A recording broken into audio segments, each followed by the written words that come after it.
E aí, como é que você está se sentindo com esse processo de compartilhamento? Até agora está fluindo muito bem. Acho que é gostoso poder fazer isso na própria casa e com você e com pessoas que a gente pode se sentir à vontade, né? Eu acho que isso muda muito. E você, como se sente nessa posição de Ana Maria Braga? De Ana Maria Braga? Eu acho que eu tô mais pra... Como é que chama aquela moça? Marília Gabriela. Eu tô mais pra Marília Gabriela.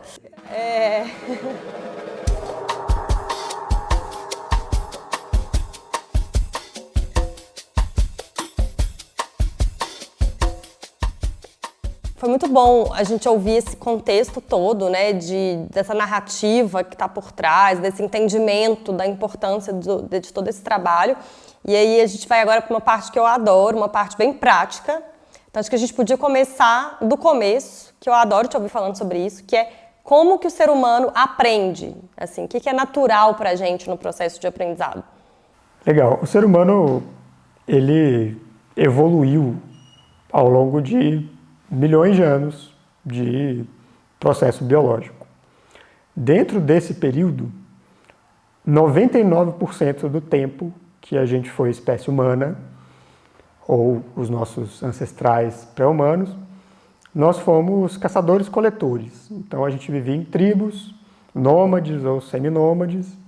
Boa parte do que aconteceu ali moldou como que o nosso corpo se comporta hoje, como que o nosso corpo evoluiu, e a gente acabou vindo para essa era hoje que é patriarcal, de agricultura, depois Revolução Industrial, depois Revolução Digital, mas a gente mantém praticamente o mesmo setup biológico de quando a gente era caçador-coletor em tribos pequenas, de até 150, 200 pessoas no máximo.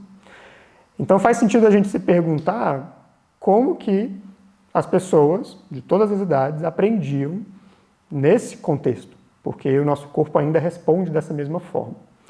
Tem um psicólogo evolucionista, que hoje é quem no mundo eu acho que mais correlaciona o estudo da antropologia, da paleontologia, desses ancestrais que a gente tem, com a aprendizagem, que é o Peter Gray, que é um americano, que ele faz essa relação mostrando como que essas tribos encaravam o que hoje a gente entende por educação. Obviamente que não tinha um sistema formal de escolas e carteiras enfileiradas para as crianças e adolescentes aprenderem o que significava ser um membro daquela tribo, um adulto funcional. Mas o que acontecia era que essas crianças, primeiro, elas podiam interagir livremente umas com as outras e com os adultos. Existe uma perspectiva de estudo mostrando que essas tribos, que até hoje em dia existem algumas tribos que conservam muitas características dos caçadores-coletores, eles evitam ao máximo dizer para o outro o que fazer. Isso é uma característica cultural importante, que é autonomia. Nesse processo, as crianças eventualmente podem perguntar aos adultos, perguntar o que elas não sabem fazer, questionamentos de toda ordem, e quando elas fazem, elas são atendidas. Mas o adulto não fica tentando ensinar para a criança alguma coisa que ela não está pronta ou que ela não pediu para aprender.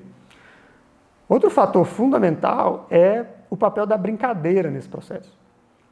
E o Peter Gray, assim como outros antropólogos e psicólogos evolucionistas, ele vai dizer que a brincadeira é o artefato evolutivo principal para o aprendizado acontecer na nossa espécie. Por que o ser humano brinca, né? Por que a criança brinca e passa muito tempo e quer muito brincar o tempo inteiro? Porque ela foi programada pelo seu DNA para fazer isso. A brincadeira é a forma evolutiva do ser humano de aprender as ferramentas da sua cultura.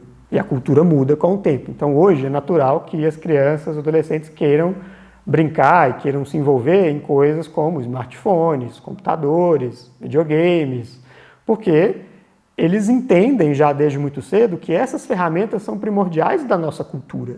Então é natural eles quererem se envolver com isso. Então, quando eles brincam de jogos de imaginação, eles estão aprendendo a ser mais criativos. Quando eles brincam de jogos de socialização, eles estão aprendendo a tecer conexões uns com os outros. Quando eles brincam de planejar o futuro, eles estão conseguindo articular habilidades de planejamento.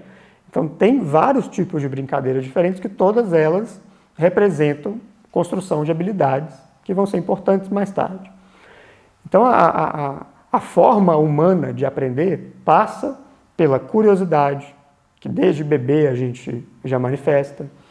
O bebê, ele olha por mais tempo para objetos novos que ele nunca viu do que para objetos que ele já identificou antes.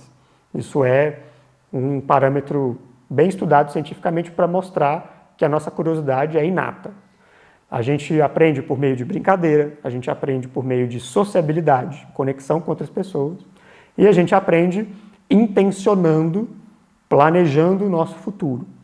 E essa é uma capacidade que surge um pouquinho mais tarde nas crianças, mas com o tempo ela vai ficando cada vez mais profunda, de modo que na idade adulta a gente tem essa capacidade de projetar o futuro durante até muitos anos para frente. Então esses são os motivadores, os impulsionadores do aprendizado humano. Como a gente falou na parte 1, né, no episódio 1, esses motivadores eles são praticamente destruídos ou dificultados ao máximo pela lógica educacional dominante do sistema heterodirigido de educação. Então é para isso que a gente precisa resgatar o aprendizado autodirigido, para que desde cedo, não só para adultos, mas que desde cedo a gente consiga nutrir essa habilidade nas pessoas. Uma coisa que eu sempre escuto as pessoas falando, e aí também eu já trouxe muitas vezes essa pergunta para você, que é quando a gente fala dessa forma mais natural de aprender, dos caçadores-coletores, da brincadeira, da sociabilidade, né? Eu fico imaginando os meninos brincando na selva. E aí, né? O que o adulto faz? Não faz nada? Deixa acontecer? Como é que intervém? Influencia? Qual que é o papel do adulto, nesse caso, dessa fase de aprendizagem da criança, nesses contextos? Essa é talvez a questão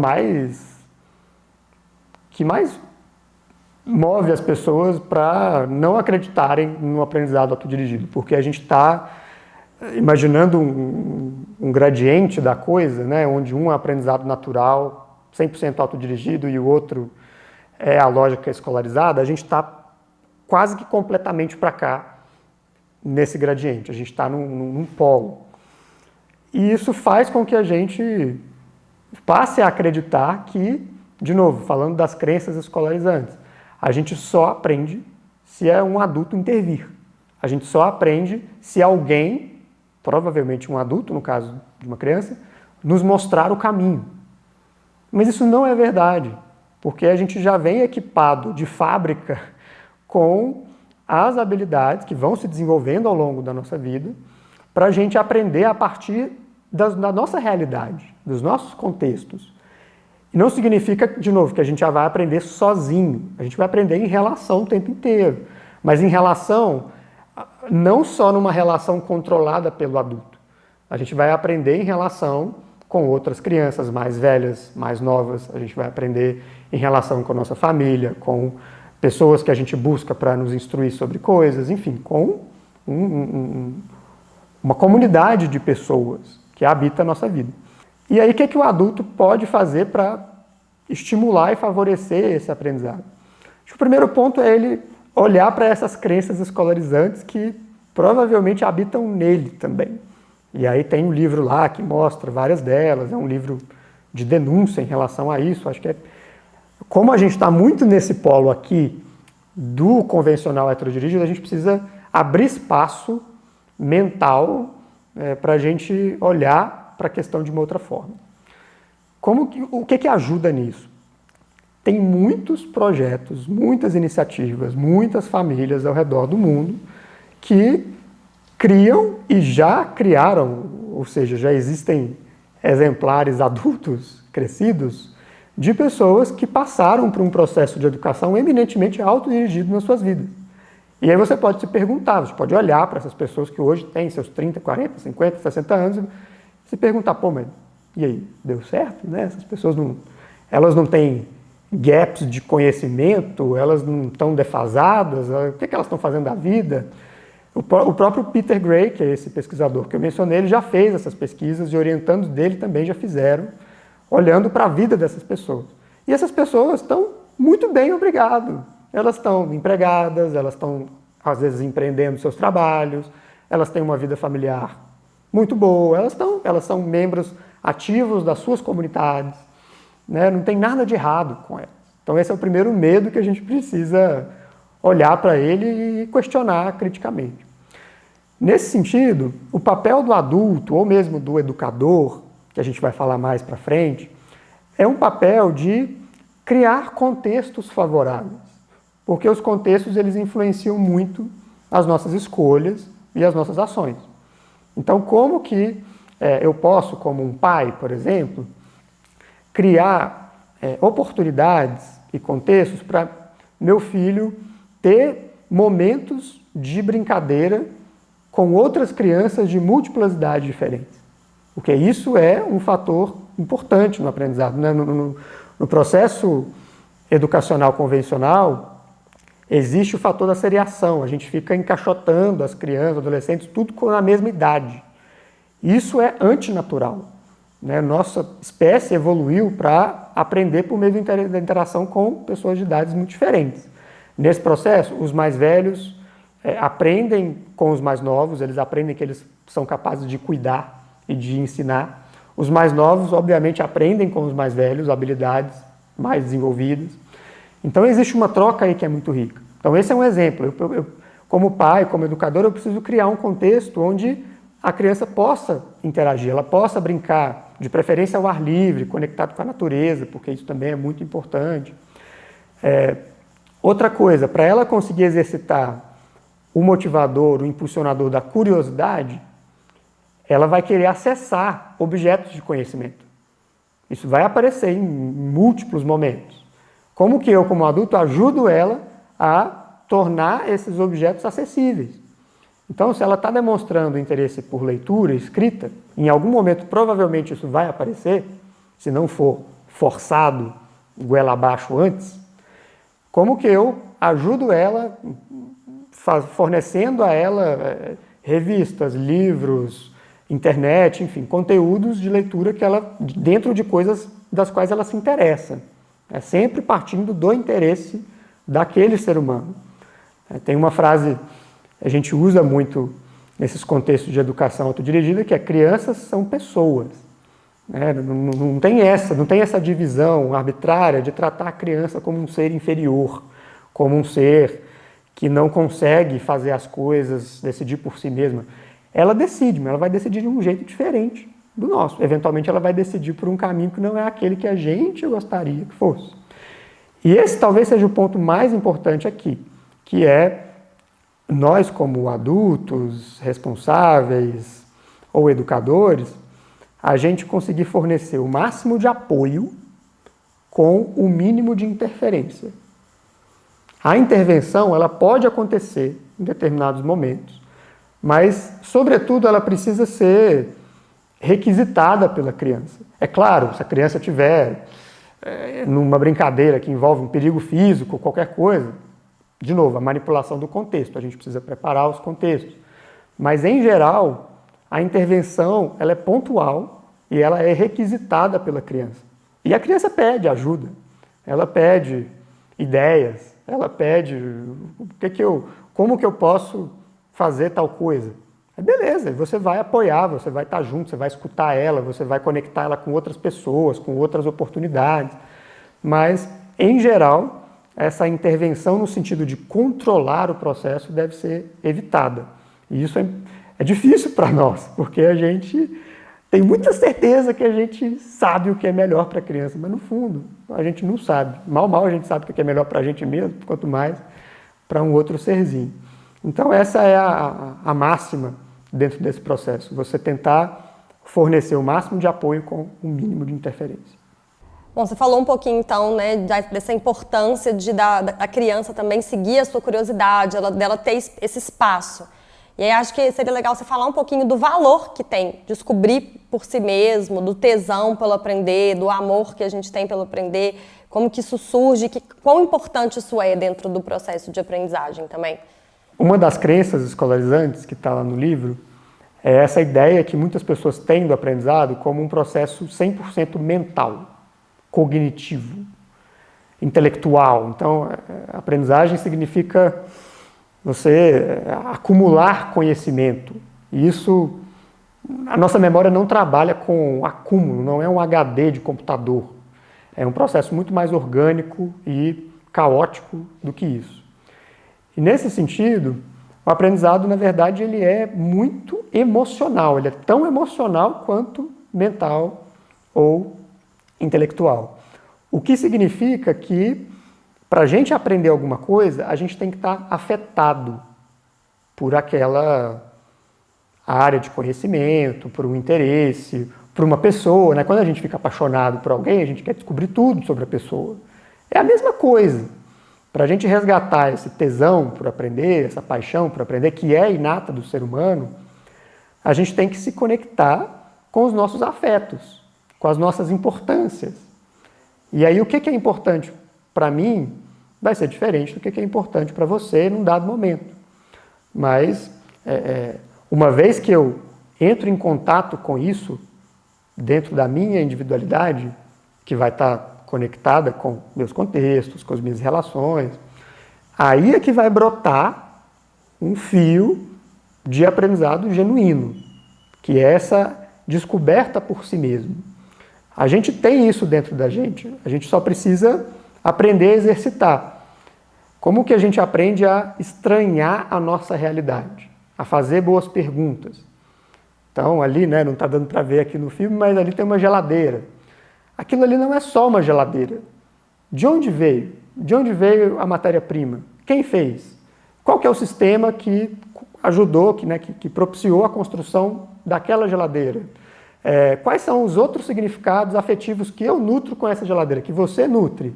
Qual que é o papel dela dentro dessa casa? Está vendo?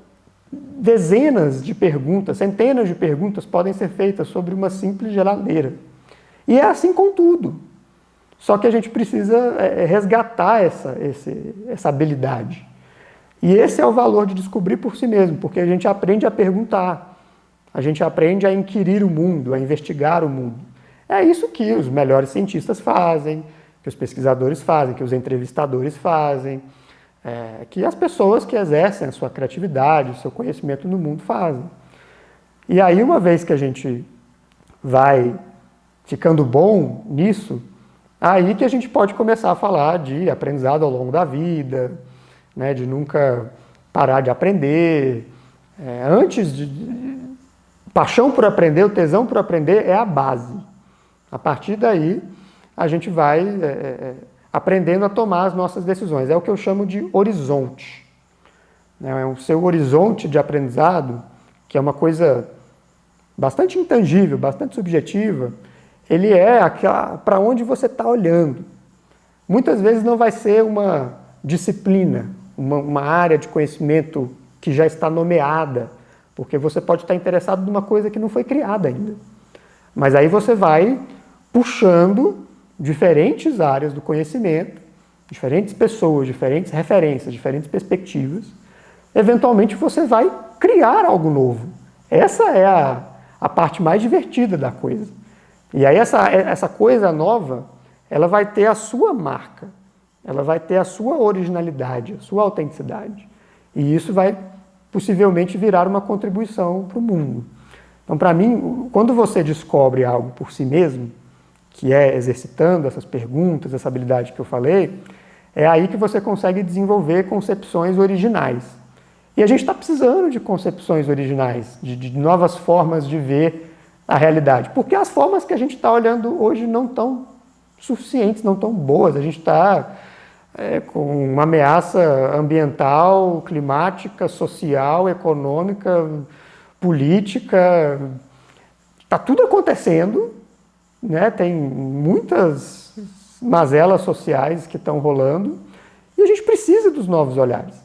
Se a gente ficar reproduzindo o jeito de pensar de quem já veio antes da gente, claro, pode aprender muito com essas formas, não estou descartando isso, mas a gente só ficar reproduzindo o que já existe, a gente vai continuar alimentando o mundo que a gente já tem.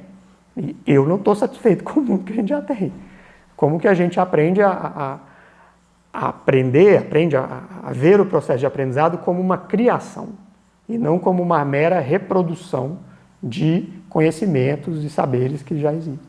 Para que haja criação é preciso ter tesão, que é quase óbvio, né? E ao mesmo tempo, o quanto que isso talvez seja a primeira coisa que é cortada de nós. Porque não pode. Seguir o nosso tesão, o nosso prazer é a primeira coisa que a gente aprende a não fazer. Então talvez essa seja uma crença bem estruturante, né? A base de todas as outras.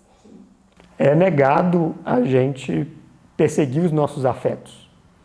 Por quê? Porque outras pessoas acham que elas sabem o que é importante da gente se afetar, da gente prestar atenção. Então, aí que é a engrenagem, que é mudar da lógica da heterodireção para a autodireção. Para que isso aconteça, a gente precisa confiar no outro.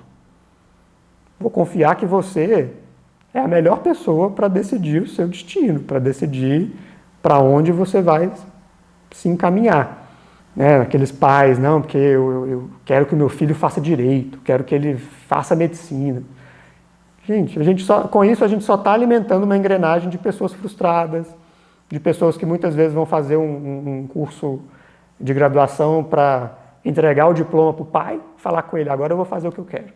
Né? Então, são todas engrenagens da mesma lógica heterodirigida, e que é o que você falou, isso é retirado de nós desde que a gente nasce, praticamente, e é o que a gente precisa resgatar.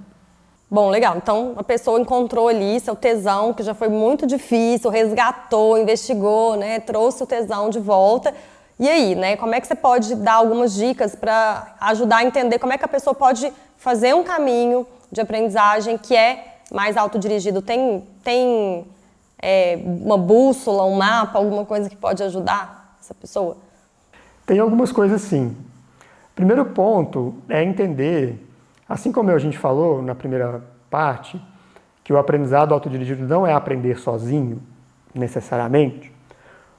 A aprendizagem autodirigida também não é aprendizagem só informal. E aí, acho que é legal explicar alguns desses termos, porque acho que facilita o entendimento, para mim é um dos mapas que a gente pode ter para se orientar. O aprendiz autodirigido é essa pessoa que controla, que assume as rédeas do próprio processo de desenvolvimento de aprendizado. Uma vez que ele percebe isso, firma a sua mentalidade nesse ponto, ele tem 4 lugares para explorar, 4 modalidades de educação. A primeira é o aprendizado formal, a gente conhece muito bem.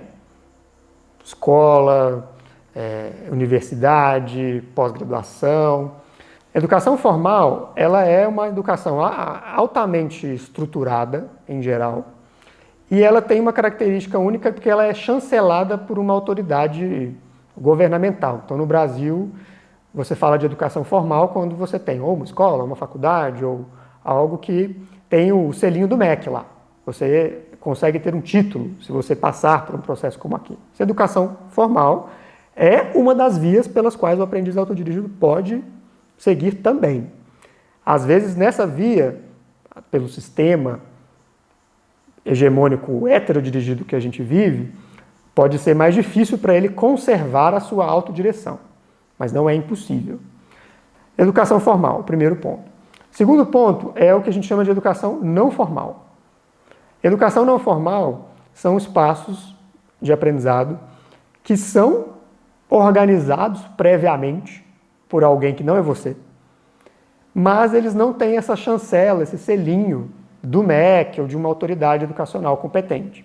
Então, por exemplo, quando você vai no museu, você chega lá no museu de arte e você está olhando para um monte de coisas e vivendo uma experiência que foi pensada a priori. A ordem das obras, quais obras estão ali, quais não estão, o que acontece quando você entra numa sala, quando você entra em outra. Isso tudo foi pensado por curadores, por educadores, por pessoas antes de você. Isso é um exemplo de uma área, de um espaço educacional não formal. Foi organizado antes. Você pode, uma vez que você entra naquele espaço, você reorganiza com a sua cognição, mas foi organizado antes. Existe também, e aí muitas vezes a confusão entre o aprendizado autodirigido, existe o aprendizado informal, que nessa concepção é o seu rolê. É quando você organiza, planeja, intenciona, estrutura o seu processo de aprendizagem sobre qualquer coisa. Esse processo pode ser ultra simples e pontual. Por exemplo, né, você sabe, eu gosto de, depois de ver uma série, assistir um filme, eu vou lá na Wikipédia, no Google, eu pesquiso sobre os atores, eu pesquiso sobre o diretor, eu leio uma crítica. Isso me tomou 10 minutos, é uma ação de aprendizagem informal. Eu fui lá, busquei, planejei, fiz. E pode também existir um processo de aprendizagem informal super longo e complexo. Quando eu escrevi os livros, no meu processo de doutorado informal, é isso que aconteceu. Eu passei 2 anos e meio fazendo entrevistas, buscando experiências, conversando, lendo, escrevendo. Tudo isso eu organizei dentro dessa grande ação de aprendizagem informal que eu chamei como doutorado informal. Então não importa se é pequeno ou grande. A questão aí é que é o seu rolê. Você está intencionando e executando essas ações. Existe ainda um quarto espaço, que é o aprendizado incidental, ou acidental, que é quando você não está intencionando, você não está desejando algo, mas uma situação fortuita acontece na sua vida e você pode aprender com base nisso que acontece. O exemplo que eu costumo dar, que é um pouco trágico, é quando uma pessoa, um parente seu, morre e nesse processo que você obviamente não deseja que tivesse acontecido, você pode aprender um monte de coisa sobre sua vida, sobre a sua família, sobre a sua relação com seus parentes.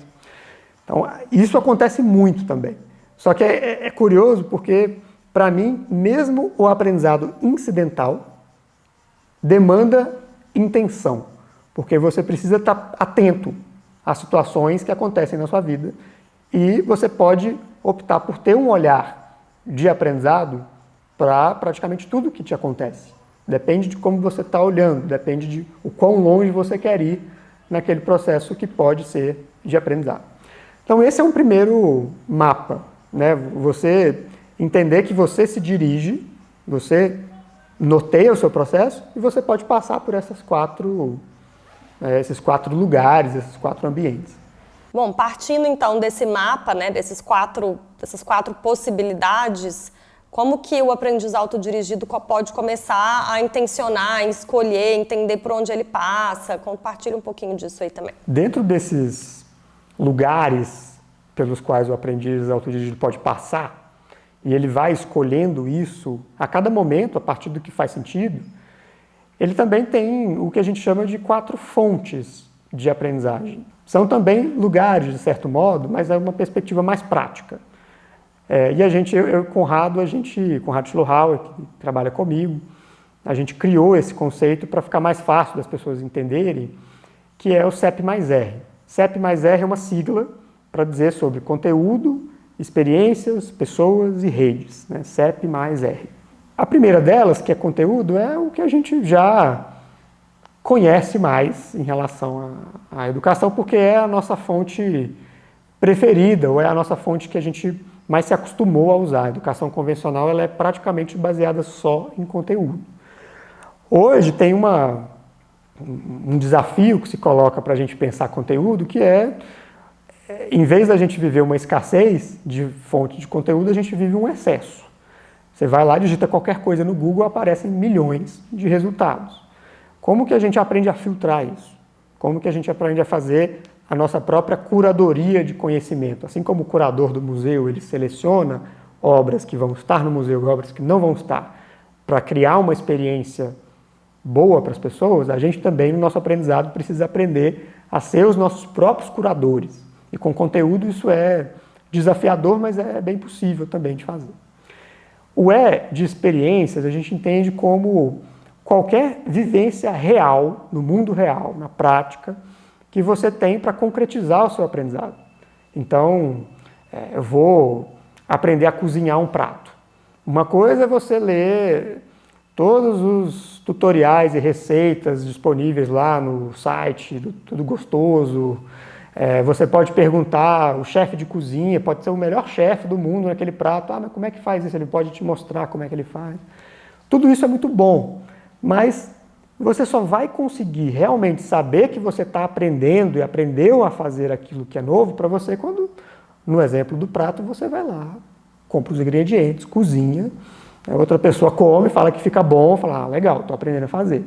Então, a experiência, nesse caso, é ir para o mundo real.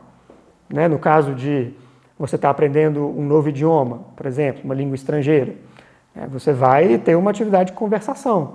Você vai tentar botar para fora o que você está. Você vai tentar fazer escrever, redigir alguma coisa. Então, isso é experiência. O P de pessoas é quando a gente recorre a quem está do nosso lado, ou até para pessoas que a gente não conhece pessoalmente, para aprender com as experiências delas. E aprender com pessoas é muito estratégico dentro da perspectiva do aprendizado autodirigido, porque esse tipo de aprendizado nos poupa muito tempo. Porque, por exemplo, vamos supor que você está aprendendo sobre a arte de fazer entrevistas, como estamos fazendo aqui.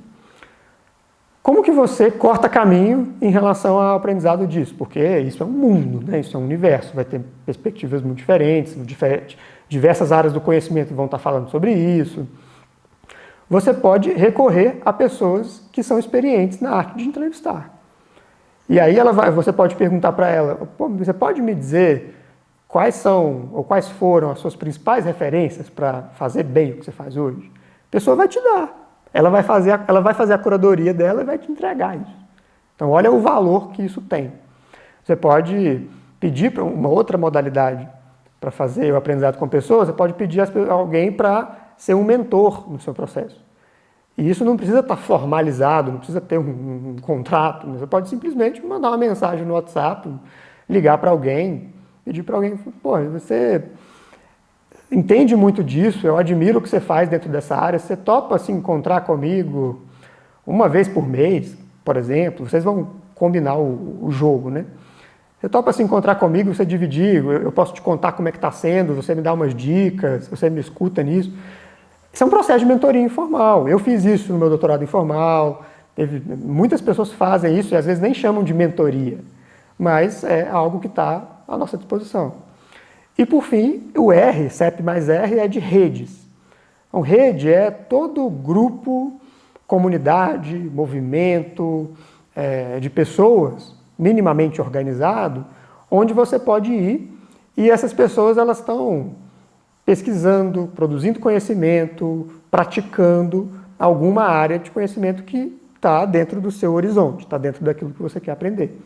Então, praticamente qualquer coisa que a gente deseja ou precisa aprender hoje em dia, provavelmente já tem alguma rede estruturada, seja no Brasil ou fora, que já está há mais tempo do que a gente produzindo conhecimento sobre isso. Por exemplo, vou aprender sobre comunicação não violenta, sobre design de serviços, sobre como fazer bons vídeos.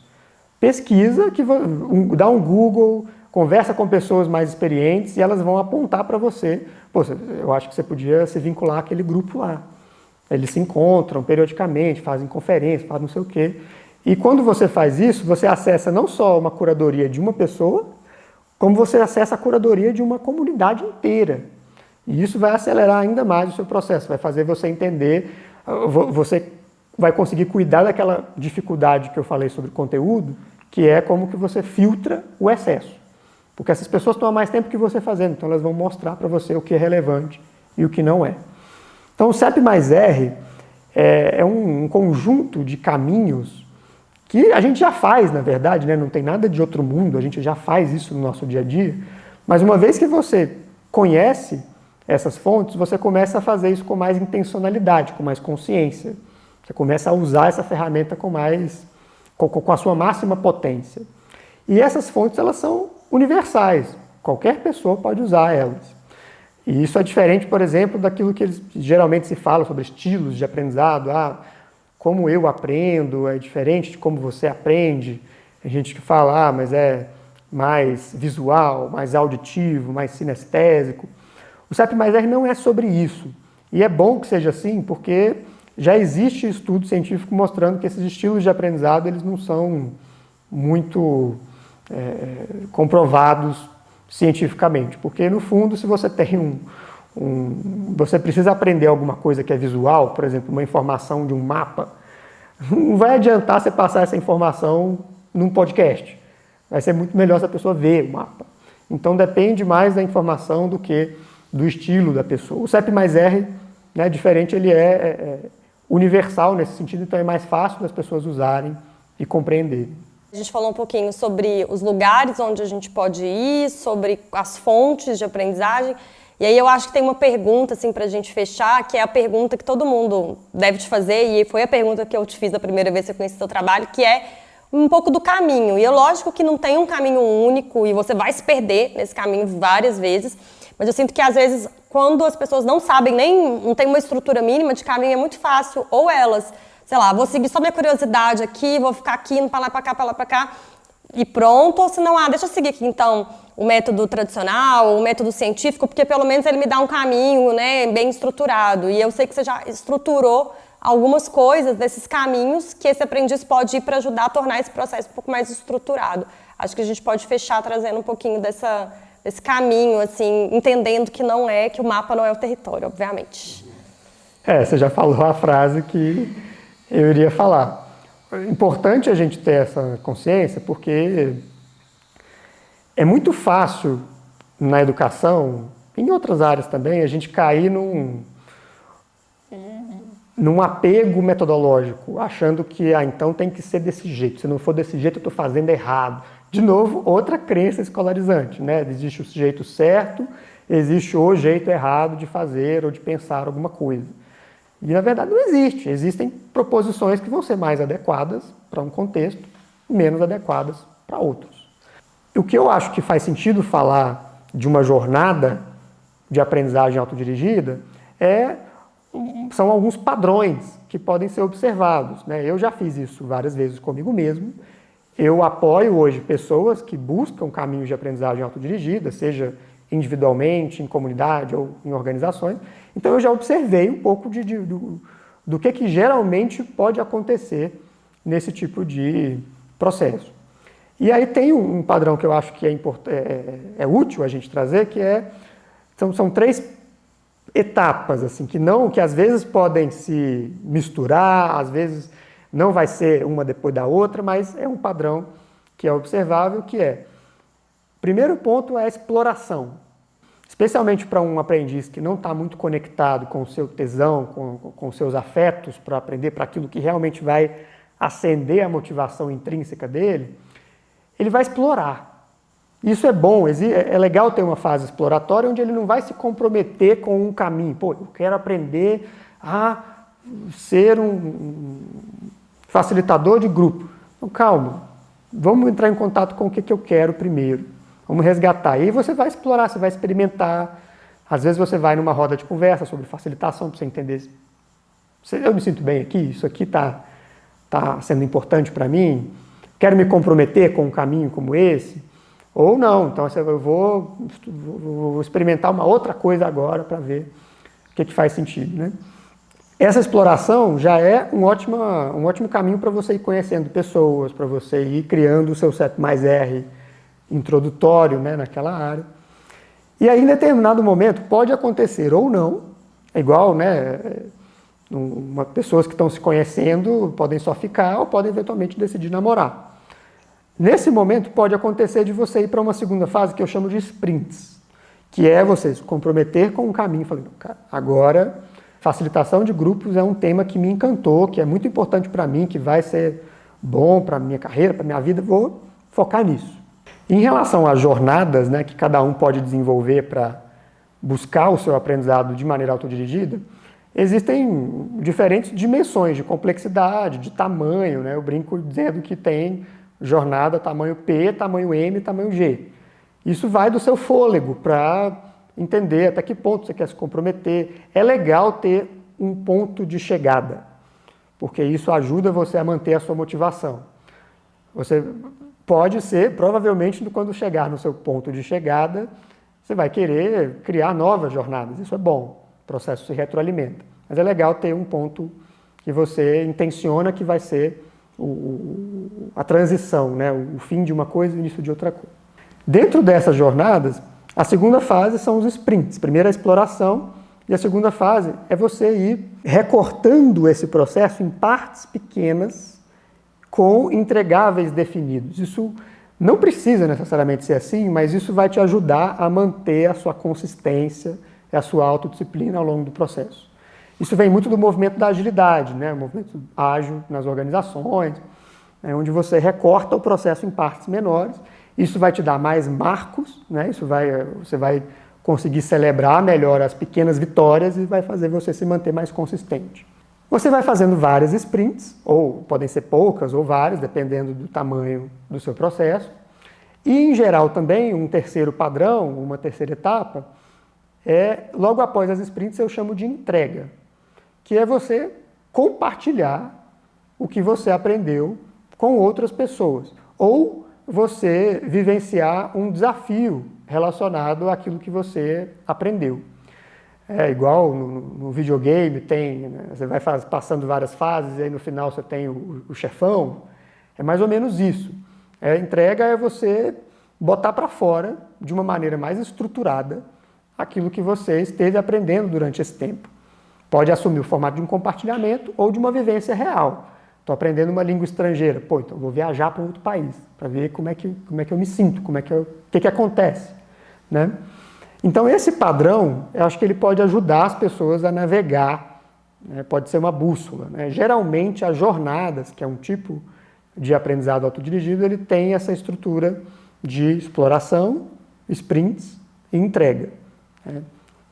Provavelmente vai ser caótico, não vai ser ordenadinho, uma coisa depois da outra, mas isso é útil para você se identificar. Poxa, acho que agora eu estou num momento mais exploratório. Tudo bem, então não preciso passar para outra fase tão logo. Não, agora eu estou nas sprints, tá? Então eu vou recortar os processos, vou executar, vou aprender e tal. Estou na entrega, preciso botar para fora, eu já acumulei muito, eu já vivenciei muita coisa, está na hora de eu, né, ter esse momento, porque isso retroalimenta o processo. Então é bom para você ir se percebendo. Bom, legal, que você já trouxe aí um pouquinho, né, que desde o início, que esse é o processo natural que a gente aprende, mas ao mesmo tempo você trouxe algumas estruturas muito práticas, até porque a nossa cultura atual vai nos levar para outro caminho.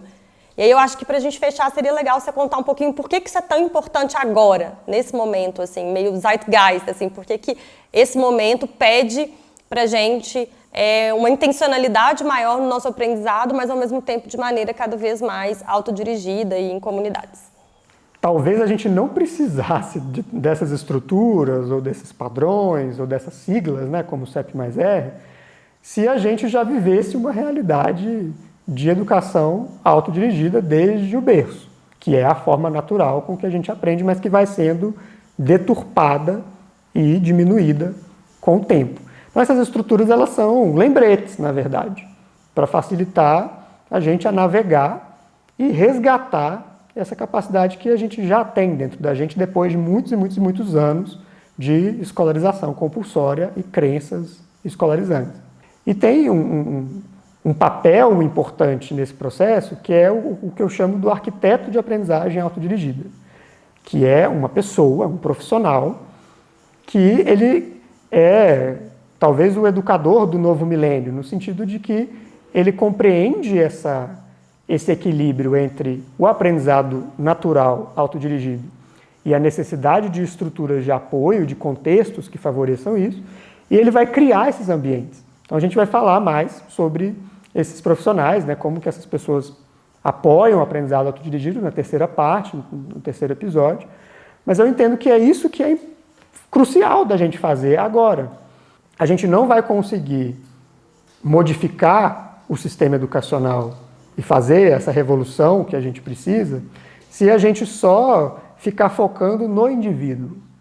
A gente precisa também focar nos contextos, nos ambientes. E esses ambientes que esses arquitetos de aprendizagem são capazes de criar, eles fazem essa dança entre a compreensão do aprendizado natural e autodirigido do ser humano e estruturas de apoio que servem como lembrete para a gente resgatar isso. Eles são os especialistas em fazer essa mágica acontecer. E é para isso que a gente precisa deles, para fazer essa revolução na educação. Plim!